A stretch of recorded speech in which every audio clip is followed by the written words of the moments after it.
आज आपण ब्लाउज वरती माप कसं घ्यायचं ते पाहतोय। इथे तुम्ही पाहताल, पहिल्यांदा घ्यायचंय कमरेचं माप। या ठिकाणी टेप पकडायचा आहे व्यवस्थित 2 बोटांनी, त्याच्यानंतर व्यवस्थित स्क्रोल किंवा ताणून पकडायचा आहे। इथे तुम्ही पाहताल 23.5 ही कंबर निघालीये, फर्स्ट 23.5।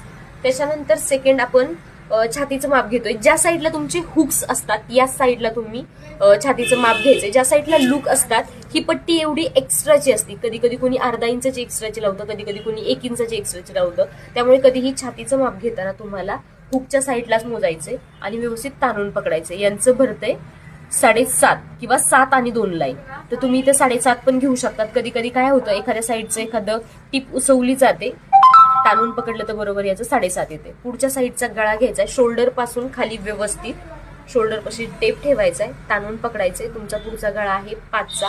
स्लीव्ज घ्यायची, कधी पण उजव्या हाताची स्लीव्ज घ्यायची, कारण काय होतं प्रत्येक लेडीजचा असं म्हटलं तरी चालेल, उजवा हात हा मोठा असतो आणि डावा हात हा छोटा असतो, त्याच्यामुळे उजव्या बाईचं स्लीव्ज आणि दंडघेर घ्यायचंय।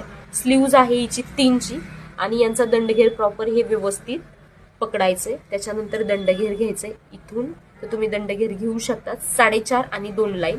आता उंची मोजायची कस्टमरच्या ब्लाऊजची। पाठीमागच्या साईडला